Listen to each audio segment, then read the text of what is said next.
based on the first two items, which were scheduled for 15 minutes, they went for 1 hour and 37 minutes.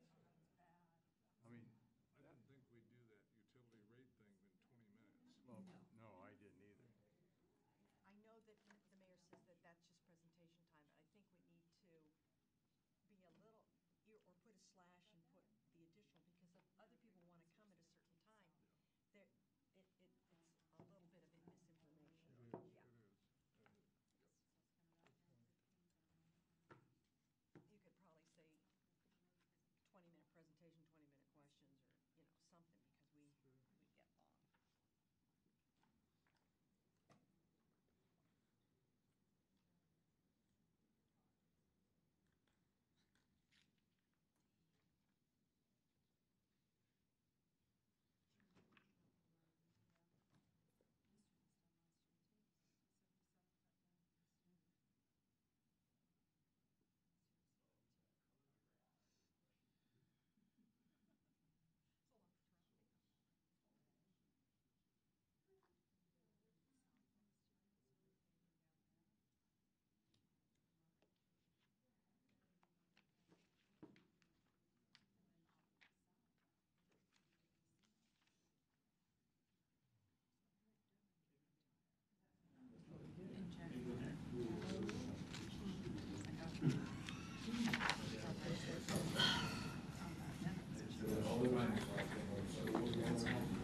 Dan, he'll knock this out in 10 minutes. So we're all on the same page.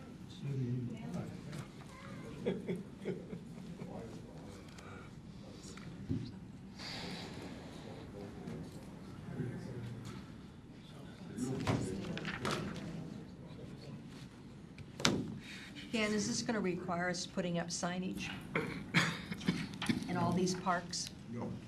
This, I'll explain that real quickly. The easy answer is no. Okay, we're going to call the meeting back to order. The next item on the agenda is 3D, ordinance number 6659.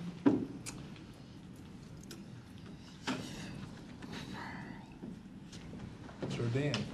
And Deputy Mayor, this item is back for your review in a different form.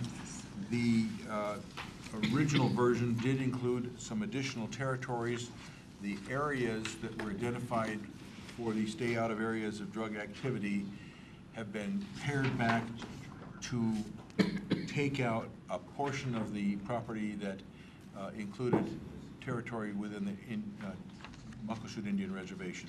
The Muckleshoot Indian Reservation had some questions about the impacts and how this would work, and we're working those through. We have meetings. We've had several meetings with them, and we'll answer those questions, and we've attempted to answer some of the questions, and there are some additional questions that they would like answers to as well, and we're working on providing all of that to them.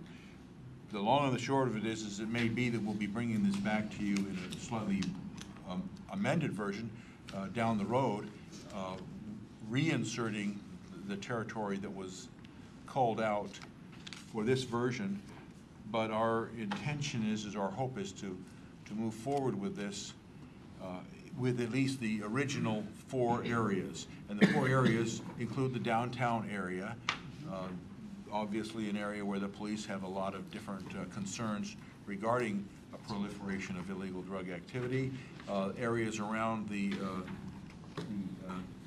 collections, and also south part of town, but also including the parks. And you might ask yourself, why all of the parks? Because the concern is, and we've experienced this with some of the other areas where you try to push on the problem, it moves to the next area, whether it's the park or the library or whatever else like that. So we're trying to do this. One of the things that we are going to also do, and you can find this in this ordinance, we're going to keep evaluating what's going on so that we have an idea what it's doing, how it's reacting, what the successes are. But to give you a little more comfort, this is not like, for an example, this is not like the red light camera areas. This is where the defendant who is involved in this type of a case is involved in this type of a case because he or she was convicted of a crime. That makes it specific. So for instance, it's only the stay out of area orders are only going to occur when somebody's been convicted and when a judge has exercised independent judicial discretion to apply that. And that's the protection that comes to it. It doesn't apply to everybody and anybody else. It doesn't say nobody can do anything, even though the law says you can't do certain things. But this penalty, this extra penalty, this enforcement tool, only comes into play when the things that are covered in the ordinance, like a violation of the criminal drug activity, have been violated. And again, a judge makes a discretionary decision. Again, I anticipate that down the road, this may be coming back for your review with a modification that reinserts some territories. And there may be other areas that would be modified, either including or excluding other territories within the city as we find problems. Councilmember Wales. You know, we talked at one time about panhandling, and that's certainly different than drug use. And one of the areas that I see it the most is in your zone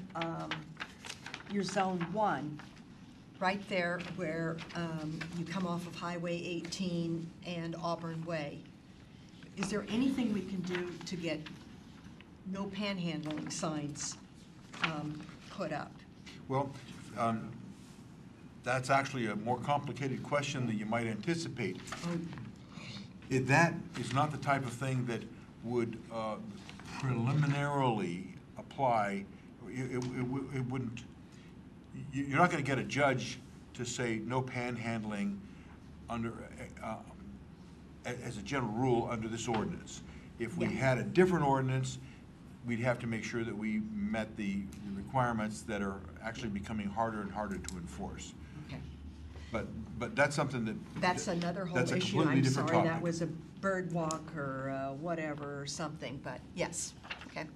Thank you. Item to C. I don't know if there are any other questions. Again, this is something you've seen before, so it doesn't take. Page 103.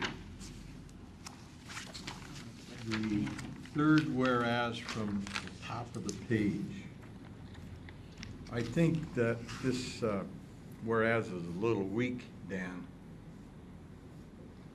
As an example, on the second line, would be appropriate to periodically review.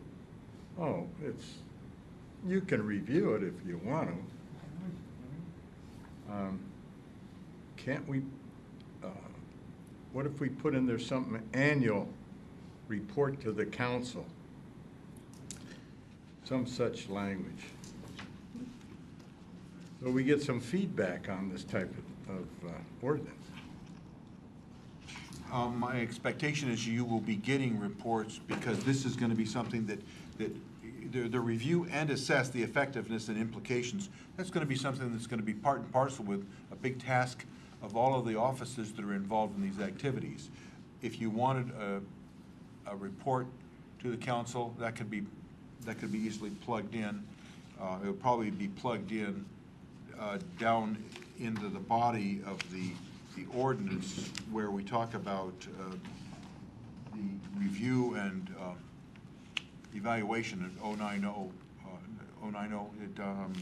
page is that on? But to say it would be appropriate. Well, there's a whereas paragraph. That's a whereas paragraph. If we plugged Is that an in. RCW? No, it's just, No, it's a recital. I know that, but he generally comes back to me and he says, oh, well, that's language in the Well, RCW. in our periodic reports we get from the police department, would this not be something that would be included in that, perhaps? Well, let's make sure it is. Well, but let me throw this out to you too. Just not to say that, that your concern isn't important. In fact, I think it may already be somewhat covered. If you look at page 112, 090 is the evaluation process, and it gives more detail about what that evaluation would include.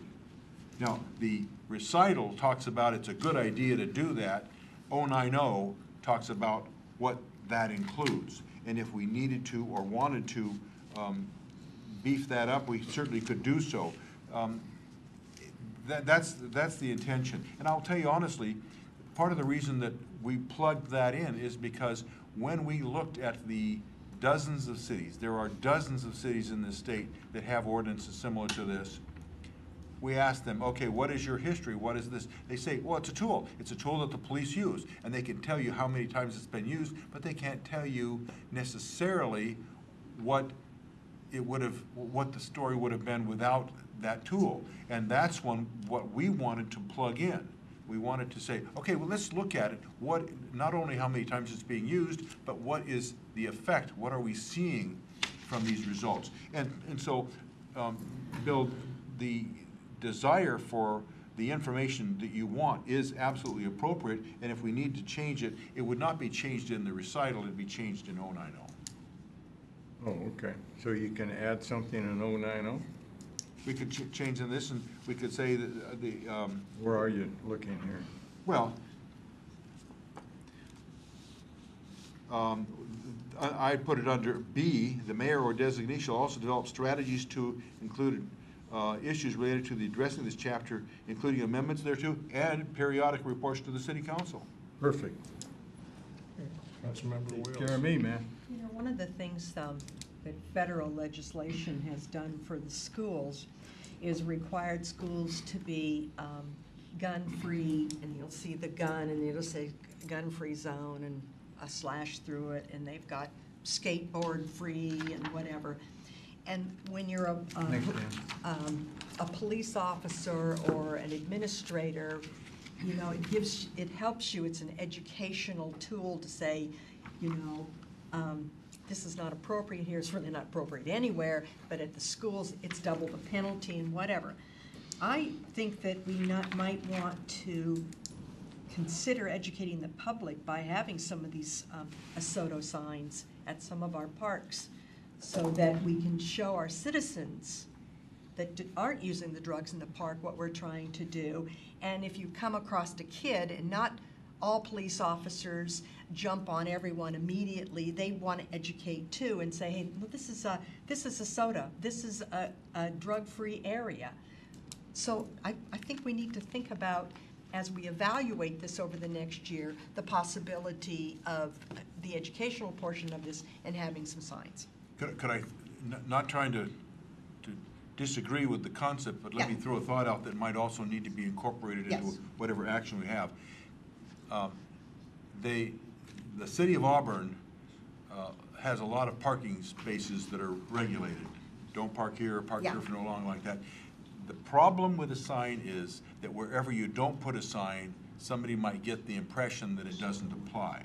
It might be more valuable to communicate through public education or periodic notices by the city as to these types of programs, rather than a specific sign that might give a wrong impression or maybe an incorrect impression, a mistaken impression by somebody who thinks, well, this one applies, but it doesn't apply there. And that's just something to think about. Absolutely. Think of sign pollution too in the neighborhood. I mean, you're going to wind up with no weapons, no this, no that, no Pretty this. significant issue, though, drugs. But I think the broadcasting, like Dan suggested, would be a good way to do that, maybe by the city. Councilmember DeCoursey. So Dan, back on 090 on page 112 under A, you talk about the review after within 24 months. Can we actually narrow that down and say the review 12 months after the implementation of this ordinance, and get a little sooner information review, and then periodically after that? Obviously can do whatever you want.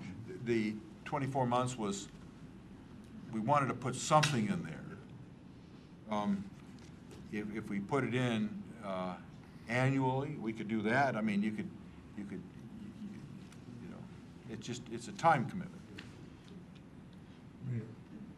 When we were first discussing this, the reason that 24 months was put in is because once it's implemented, it's going to take a while before it's going to be utilized within the courts, and then a while before anything is going to occur that we would even have any statistics for. So that's why 24 months was kind of we should be able to have some good statistics for you at that point in time.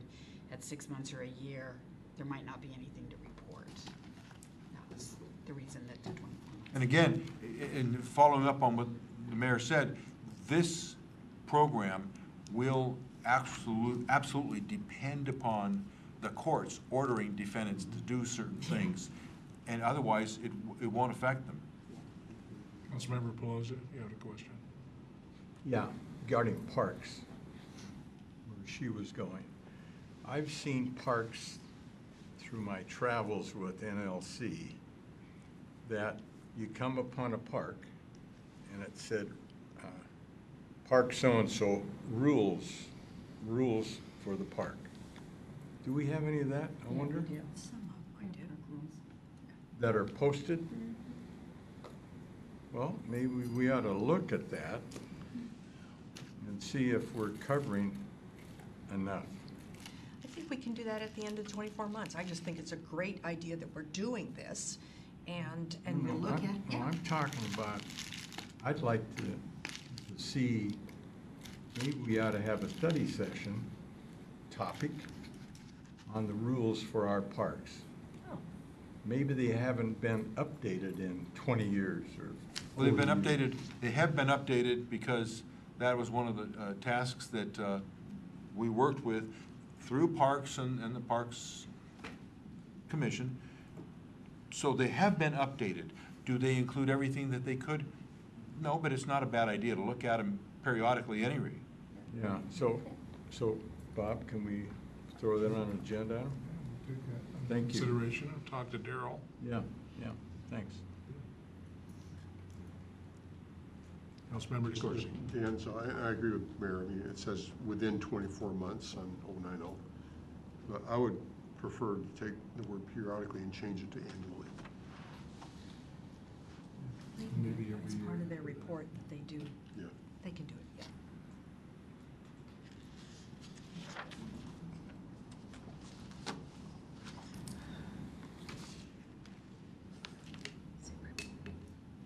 Any other questions? These are just a couple of different small changes, and if it's okay, then we'll bring it back to you with these two changes next Monday. Thank you. Sir. Thanks, Dan. Okay, Go Navy. with this, I would like to turn the meeting over to the focus area chair, and that's for finance, and that's Councilmember Holman. Thank you, Deputy Mayor. 4A, ordinance number 6684, Shelley, and this again will deal with our quarterly routine budget amendment.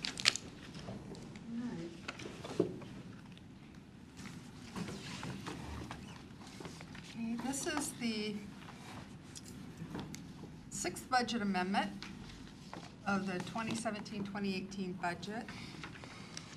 Recall, we amended 2018 in December in BA number 4, and we amended it again in March of this year, BA number 5. This is BA number 6.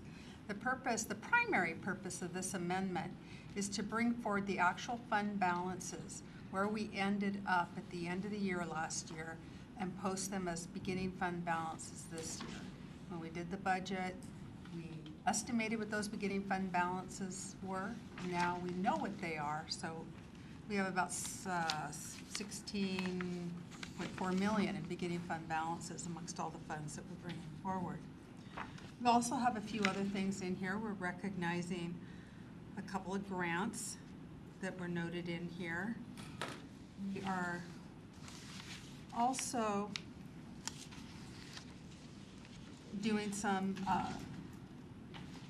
repair and replacement out of our facilities fund for the floors at the senior center.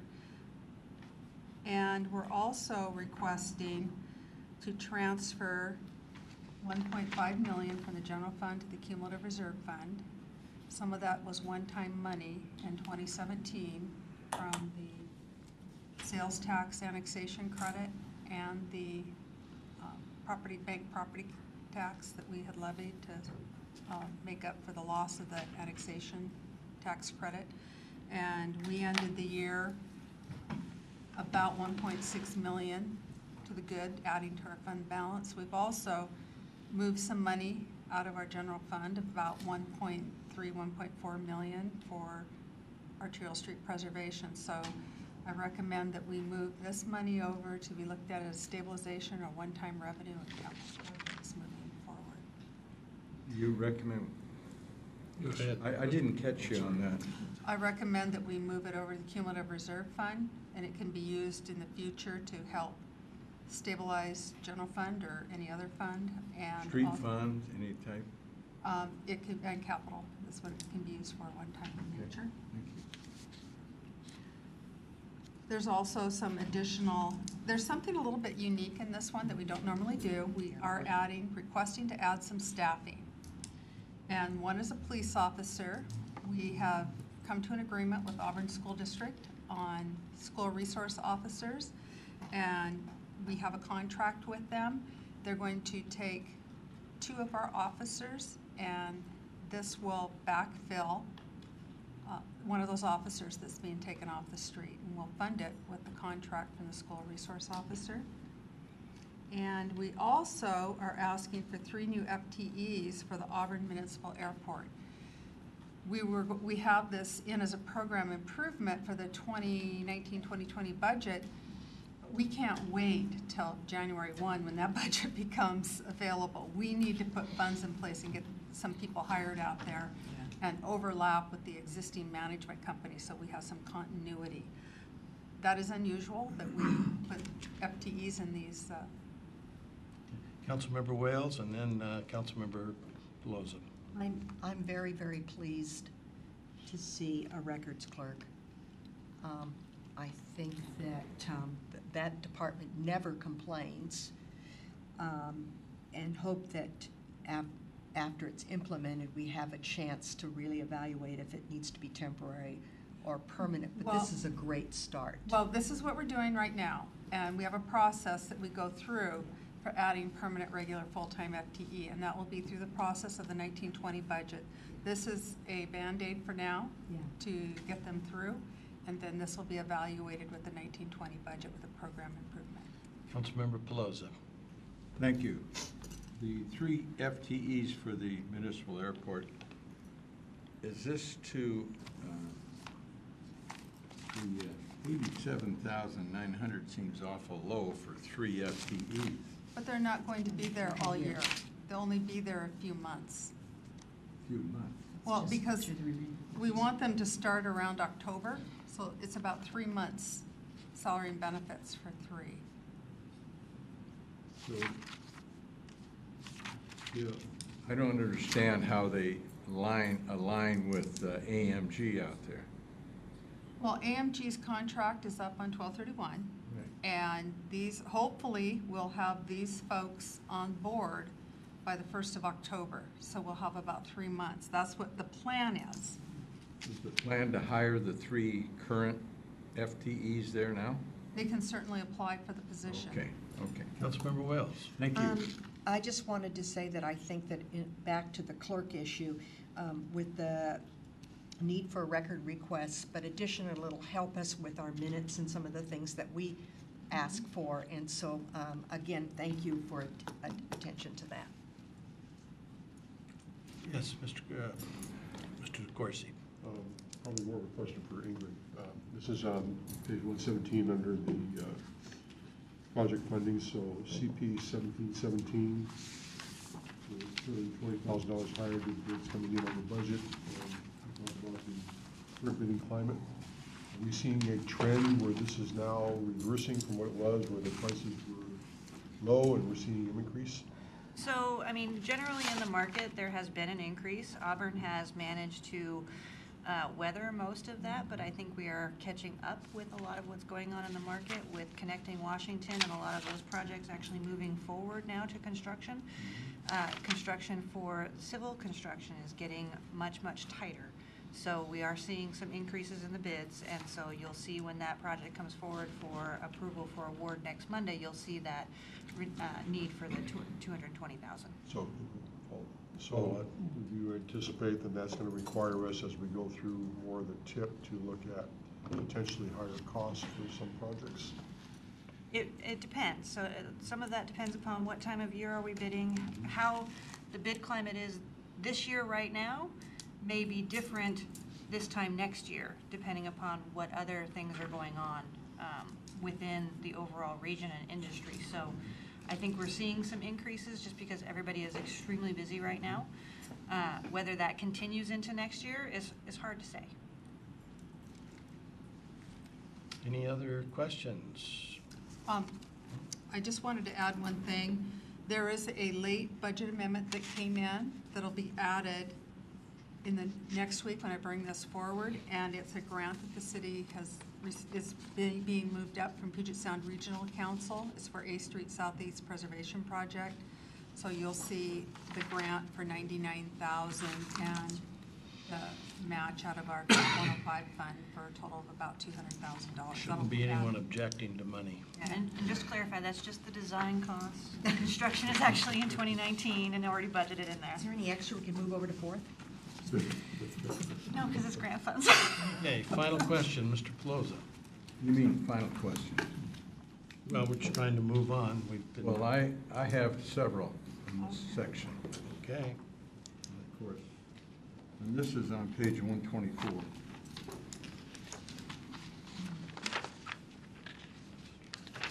Development Fund 119.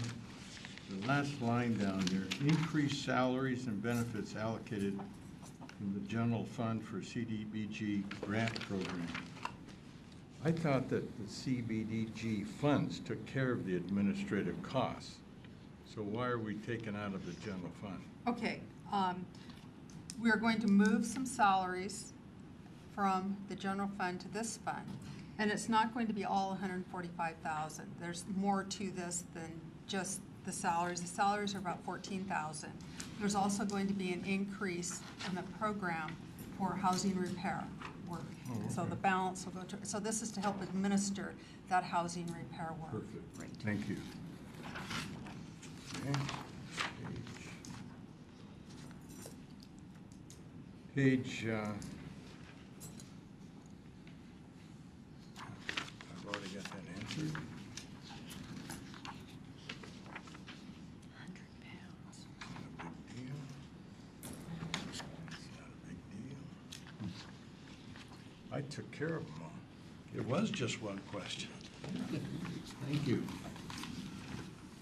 Okay, hearing no further questions, we'll move on to item B, ordinance number 6682, multi-year budgeting. We've heard about this in two separate study sessions, and this should be the third study session just before we take it to council next Monday. Okay, and there's an ordinance involved with this, and the city attorney wanted to codify some of this to put into our city code. And so were some changes to the formatting of, and a little bit of the verbiage in the ordinance from what came out in your packet. So, as we've discussed, we want to, the goals are to eliminate the need to carry forward project budgets from year to year. We want to establish guidelines to allow movement of the budget from a completed project where they're under budget to ongoing projects that are expected to go over budget. Given the way the bids are coming in, I don't know how many of those projects we'll have like that, but we want to provide a vehicle or method to do so. So currently, state law is that all budgets lapse at the end of the year. And we start at the end of the fiscal biennium. Well, for us, we do 2 one-year budgets, so they lapse on 12/31 every year. And we have to spend a great deal of time reopening purchase orders, readjusting, carrying funds forward in these budget amendments. But there is an RCW that allows unexpended appropriations for projects to move forward. And what we need to do, as we talked about last week, we need to identify some special funds. And these capital project funds that are identified will then have ongoing, continuing budget appropriations from year to year without having to reappropriate the budget. And the spending authority would be established for the duration of all projects in each capital fund, and those amounts would not lapse. Appropriations to special capital funds would be adopted separately from the city's operating budget. That would be basically our capital facility plan, which is a component, but we'll just have to spell that out in our budget ordinance. And the TIP that you talked about tonight, that rolls up into our capital facility plan. So when that capital facility plan is adopted every year, that's our capital plan with the projects in it. Okay, so when the project is completed, the appropriations would lapse. For open projects, any unspent appropriations at the end of the budget year would not lapse, but would be carried over to the next year. We've talked about that. So the framework would be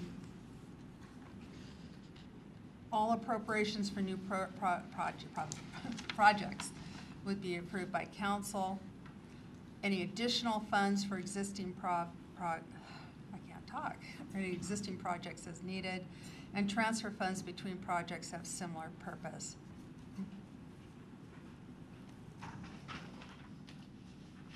Amendments that increase if funds total appropriation would require your authority and approval, and the transfer from one fund to another. If we were going to transfer money from, say, the water fund to the street fund, we would have to come back here and get council approval for that.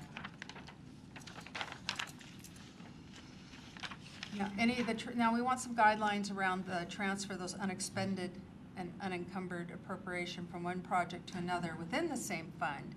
And that could be approved by the finance director, provided that the funds are used for a similar like project. And what we mean by that, if we have a program for sidewalks, we have some funds left over from a sidewalk project, we wanted those funds to be utilized in that project and not be, say, carried forward to a streetlight program or something like that. We wanted to keep water with water, sewer with sewer, those programs together.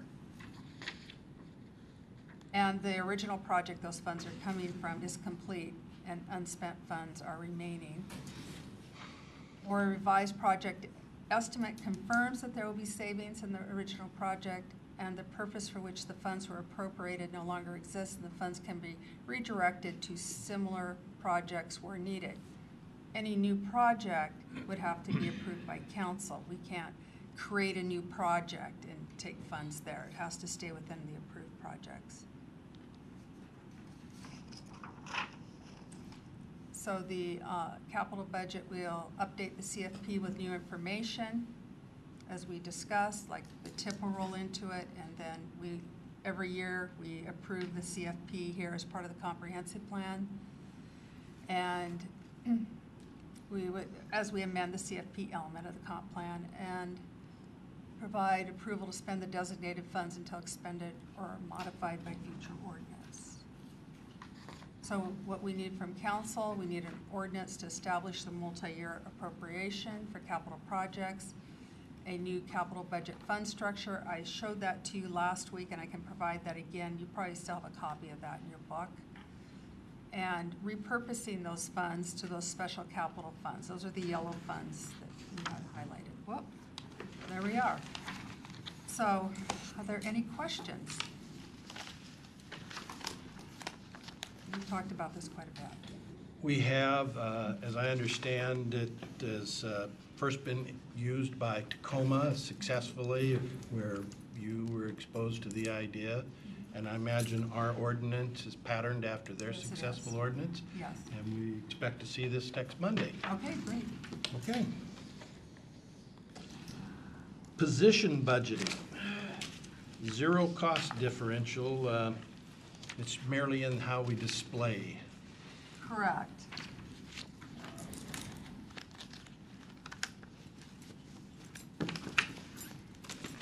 Okay, each employee has a home department. And the three departments we're talking about are legal, finance, and human resources. And what we do is right now, we allocate salaries out and the employees within these departments to different funds. Primarily, they're in our enterprise or internal service funds. And those costs are shown and reflected in those funds and not in the home department. Auburn and Kent are the only cities still that do this cost allocation where they take an employee and spread the salary amongst funds. Everyone else has gone to this reimbursement model. So here's how, let's see which one I can see better. Consider a finance staff person, such as myself, and I work and support water, sewer, solid waste, and all these other funds. My home department finance, I spend 60% of my time in finance, so 60% of my salary and benefits are charged to finance. And then as you can see, 10% of my salary and benefits are charged to these other funds. So we're not seeing the full cost. Oh, here's another depiction of that, how it's spread out, trying to give you lots of visuals.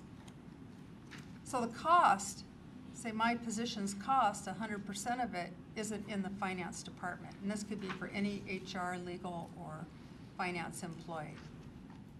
And the budget is in these other funds for these salaries and benefits. So what we're proposing is that all the costs be budgeted, all my salaries, say, be budgeted in the finance department. And then the funds that are receiving benefits, those other funds, they would transfer money out of that fund and into the general fund to reimburse the cost. The net effect is zero. You'll see an increase in budget and an increase expenditure budget and an increase in the revenue budget, but the net effect will be zero. Is that what we do with IT? IT is already receives charges from other funds. They are all allocated in IT. Yeah. But IT is, if they're receiving benefits from a staff person, IT would pay HR, legal, and finance. So before, after, this is another depiction. Lots of pictures here. So we'd be able to more effectively see what the cost is of our services within our department. There's no net impact on budgets for receiving funds. Receiving funds will see interfund charges for the support of the services provided by these departments, and expenditure budgets for support departments will increase, but there will be no net impact on the general fund due to the offsetting interfund revenue. I think that's the last one. And this is kind of a primary step. In our off year next year, we're not doing budget, and what we're going to do is also look at, and this is for simplicity's sake, say pencils, papers, and things like that are all charged to the general fund, but they are benefiting the other fund, some of the activities and services.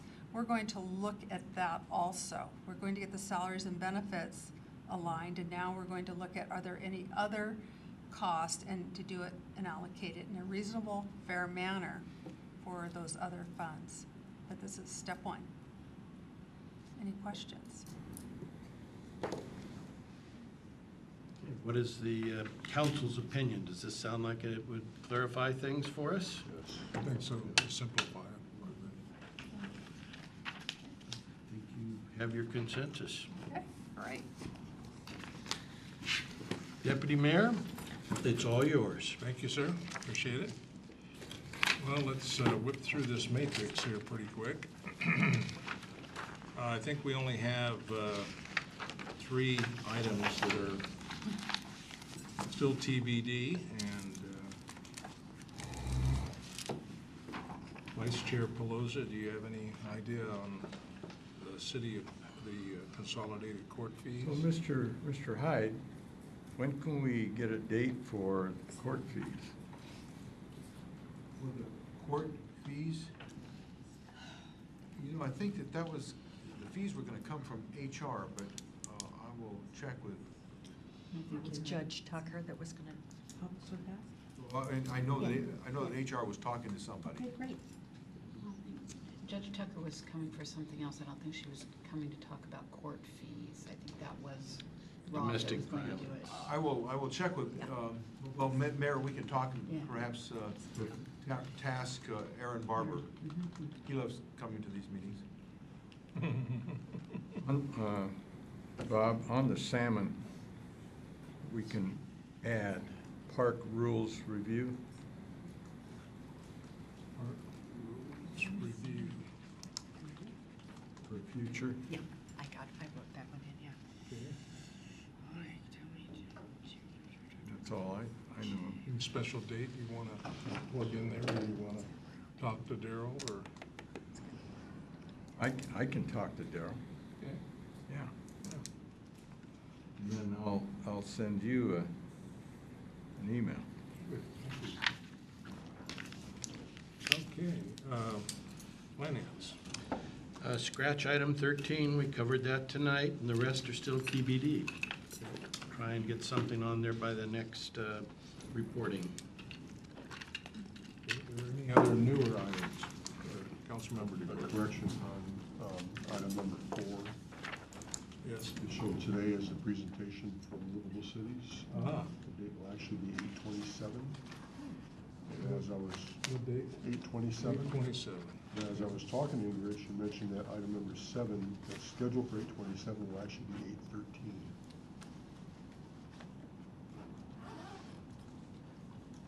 Number 7. Number 7. Okay. Any other changes or additions to the matrix? Not seeing any or hearing any, I will call our meeting adjourned.